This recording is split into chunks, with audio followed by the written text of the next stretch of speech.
नमस्कार दोस्तों, इमली के आज के एपिसोड में सत्यकाम को ढूंढने के लिए आदित्य और बाकी लोग चले जाते हैं। मीठी भी चली जाती है।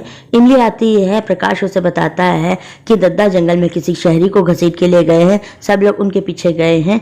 तो ये बाबू साहब का वॉलेट ले ले। इमली परेशान हो जाती है। वो भी चल पड़ती है। प्रकाश कहता है अरे फिर पेमेंट कौन करेगा। इमली बाहर आकर देखती है, सोचती है जरूर कोई बुरा आदमी होगा तभी दद्दा उसे घसीट के ले गए हैं। फिर वो सोचती कहीं ऐसा तो नहीं कि जिन्होंने शहर में बाबू साहब पे हमला किया था, उन्हें किडनैप किया था, वो तो नहीं है। वो बहुत परेशान हो जाती है। तभी उसकी नजर पड़ती है देव की कार पर।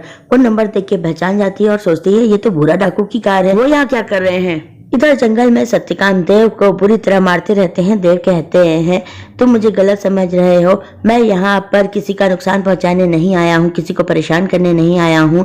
मैं तो सिर्फ यहाँ पर इमली की जिम्मेदारी उठाने आया हूँ। सत्यकाम कहते हैं अब जब बिटिया बड़ी हो गई, पढ़ लिख गई, तो तुझे जिम्मेदारी याद आ रही है। मीठी और इमली दोनों में से किसी को तेरी जरूरत नहीं है। वो देव को बहुत मारते हैं। इधर जंगल में पहुंच के आदित्य कहते हैं इतने बड़े जंगल में ऐसे कैसे ढूंढेंगे। ऐसा करते हैं सब अलग अलग दिशा में चले जाते हैं। मीठी भी वहां आ जाती है। आदित्य कहते हैं आप क्यों आ गए, आपको इमली के पास रहना चाहिए था। मीठी और आदित्य दोनों एक दिशा में सत्यकाम को ढूंढने चल पड़ते हैं। इधर अनु आती है त्रिपाठी हाउस में। ताई जी पूछती है आप अकेले आई हैं, देव जी नहीं आए हैं। वो कहती है वो किसी काम से बाहर गए हैं और मुझे लगता है कि मेरी बेटी की फिक्र सिर्फ मुझे है और किसी को नहीं है।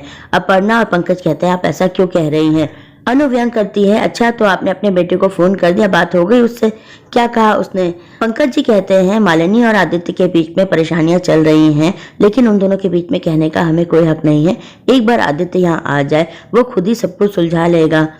अनु कहती है अगर आदित्य के आने के बाद भी सब कुछ ठीक नहीं हुआ तो आदित्य और मालिनी का रिश्ता खत्म हो जाना चाहिए। पूरा परिवार ये बात सुन के चौंक जाता है। इधर देव सत्यकाम से कहते रहते हैं तुम्हें जो करना है कर लेना, बस एक बार मुझे अपनी बेटी इमली से मिलने दो, उसे गले लगाने दो। सत्यकाम कहते हैं इमली को गले लगाने का, उससे मिलने का तुम्हें कोई अधिकार नहीं है। ये हक तुम पहले खो चुके हो। तुम्हें तो जीने का भी अधिकार नहीं है। इतना बड़ा धोखा दिया तुमने मीठी को। इतने सालों तक वो अकेली सब कुछ सहती रही है। सत्यकाम देव को गोली मारने वाले रहते हैं। मीठी आ जाती है और एकदम से सत्यकाम की बंदूक दूसरी तरफ कर देती है। गोली चलती है लेकिन देव को नहीं लगती है। इमली और आदित्य गोली की आवाज सुन के चौंक जाते हैं। आदित्य भी वहां आ जाते हैं। मीठी कहती है सत्यकाम मैं तुम्हें गोली नहीं चलाने दूंगी। सत्यकाम नहीं मानते रहते हैं। वो कहते हैं इस शहरी को जीने का कोई हक नहीं है। 20 साल से मैं इंतजार कर रहा था कि कब ये मुझे दिखे और मैं इससे अपना बदला पूरा करूं। मीठी देव को देखती है और इमोशनल हो जाती है। देव भी मीठी के सामने हाथ जोड़कर माफी मांगने की कोशिश करते हैं। मीठी रोने लगती है, बहुत इमोशनल हो जाती है और कहती है सत्यकाम तू ऐसा नहीं कर सकता। इन्होंने जो किया सो किया, लेकिन तू इन पे गोली नहीं चला सकता क्योंकि ये मेरी इमली के बाबा हैं। ये बात आदित्य सुन लेते हैं और उन्हें याद आता है कि इमली ने एक बार उनसे कहा था कि उनके बाबा मीरा बाग में रहते हैं। फिर उन्हें याद आता है कि देव ने किस तरह इमली के जन्मदिन पे उसे बड़े बड़े तोहफे दिए थे। दादी ने उसके लिए सोने की चेन भी बनवाई थी। उन्हें याद आता है मालिनी और इमली की बॉन्डिंग। वो सोचते हैं इसका मतलब मालिनी और इमली सच में बहनें हैं।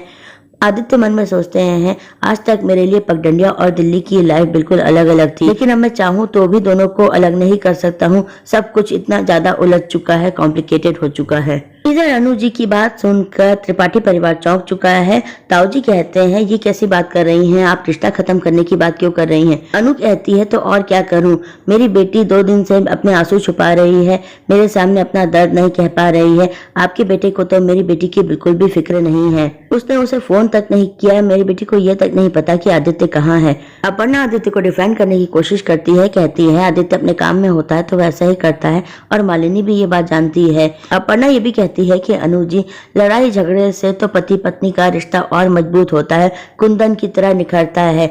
अनु कहती है अच्छा तब तो आपको लगता होगा कि मेरा और देव का रिश्ता बिल्कुल परफेक्ट है। मैं आपको ये बता दूं कि लड़ाई झगड़े से सिर्फ रिश्ते में दरार नहीं आती है, इंसान भी अंदर से पूरी तरह से टूट जाता है। मैं नहीं चाहती कि जो मेरे साथ हुआ वो मेरी बेटी के साथ भी हो। मैं मालिनी को किसी भी हालत में टूटने नहीं दूंगी। इस घर में मालिनी से ज्यादा तो उस नौकरानी की अहमियत है। ताऊ जी कहते हैं अब आप इमली को बीच में क्यों लेकर आ रही हैं, वो तो बेचारी यहाँ से चली भी गई है।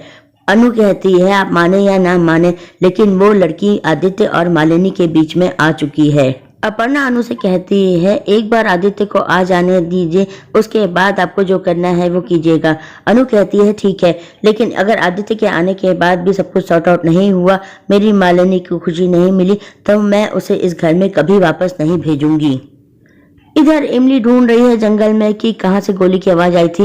वो उस तरफ आती है। देव का वॉलेट भी जमीन पर पड़ा है, लेकिन इमली की नजर उस पर नहीं पड़ती है। वो ढूंढती रहती है कि दद्दा कहाँ है। इधर सत्यकाम मीठी से कहते हैं, तू इस आदमी को बचाना चाहती है जिसकी वजह से तूने इतने दुख सहे। देव कहते हैं, मुझे माफ कर दो मीठी, मैं यहाँ इमली के लिए आया हूँ, मैं उसकी जिम्मेदारी उठाना चाहता हूँ। पहले भी मैं आना चाहता था, तुमसे माफी मांगना चाहता था, लेकिन कभी हिम्मत नहीं जुटा पाया। मैं बहुत डरपोक इंसान हूँ। सत्यकाम कहते हैं, इससे पूछ कि इसने दोबारा शादी की या नहीं, इसका परिवार होगा, इसके बच्चे होंगे, सब अच्छे स्कूलों में पढ़े होंगे, उनकी शादी बड़े बड़े घरों में की होगी, और यहाँ तूने और तेरी बेटी ने कितना कुछ सहा। 20 साल से तू सबकी जिल्लत सहती आ रही है, और तेरी बेटी, उसको कितना कुछ सहना पड़ा। देव कहते हैं, क्या हुआ इमली के साथ। आदित्य ये सारी बातें सुनते रहते हैं। वो सोचते हैं कहीं सच आज सबके सामने ना आ जाए। देव की बात का सत्यकाम जवाब नहीं देते। कहते हैं, तुझे ये जानने का कोई हक नहीं है कि इमली की जिंदगी में क्या हो रहा है। देव मीठी से कहते हैं कि मुझे शहर में जैसे ही इमली के बारे में पता चला, मैं यहाँ आ गया ना तुमसे माफी मांगने के लिए। इमली जंगल में सबको ढूंढती रहती है। आदित्य सोचते हैं, इमली को ये सच पता चलेगा तो उसका क्या होगा। देव मीठी से कहते हैं, इमली को बुलाओ और उसे बताओ कि मैं उसका बाबा हूँ, फिर उसे फैसला करने दो कि वो मुझे बाबा के रूप में स्वीकारती है या नहीं। मीठी सत्यकाम को समझाती है, कहती है कि इन्होंने जो किया सो किया, लेकिन आज इमली को ये अपना नाम देना चाहते हैं। इमली शहर में रहती है, उसको पिता का नाम मिलेगा तो उसे एक और सहारा मिल जाएगा। सत्यकाम गुस्सा हो जाते हैं, कहते हैं, इमली अपने पिता के नाम की मोहताज नहीं है। सिर्फ पिता का नाम काफी नहीं होता, पिता का साथ जरूरी होता है बिटिया के लिए। जब बचपन में वो डर जाती है अंधेरे से, तो उसे पिता का हाथ पकड़ के सोना होता है, उंगली पकड़नी होती है। उसके सपने देखने से पहले पिता उन सपनों को पूरा करने के बारे में सोचते हैं। पिता के पास एक बहुत बड़ा दिल होना चाहिए जो अपनी बिटिया को विदा कर सके। ये शहरी ये सारे फर्ज नहीं निभा सकता है। इमली को इसके नाम की जरूरत नहीं है। अगर फिर भी तुझे लगता है कि इमली को पिता के नाम की जरूरत है, तो हम वो भी दे सकते हैं। देव सत्यकाम से कहते हैं, आज तक तुमने इमली के लिए जो कुछ भी किया उसके लिए मैं तुम्हारा बहुत बहुत आभारी हूँ। सत्यकाम कहते हैं, मेरे और इमली के रिश्ते में एहसान शब्द को लाया तो तुझे जीवन दान देने वाली औरत भी तुझे नहीं बचा पाएगी। ये कह के सत्यकाम वहां से चले जाते हैं। सत्यकाम ये सारी बातें कहते हैं। आदित्य सुनते रहते हैं। वो सोचते हैं, सत्यकाम के लिए आज मेरे मन में इज्जत और बढ़ गई है। उन्होंने साबित कर दिया कि इंसान पढ़ाई लिखाई से नहीं अपने विचारों से बड़ा बनता है। तो दोस्तों, आज के एपिसोड में इतना ही। कल के एपिसोड में हम देखेंगे कि देव मीठी को बताएंगे कि मेरी एक बेटी और भी है, इमली की बड़ी बहन, उसकी शादी हो चुकी है और उसके ससुराल वालों की वजह से ही मैं इमली से मिला हूँ। ये बात सुन के आदित्य डर जाएंगे कि कहीं सच सबके सामने ना आ जाए। तो दोस्तों, आज के अपडेट में इतना ही। इमली के कल के एपिसोड के अपडेट के साथ फिर मिलते हैं। तब तक के लिए बाय।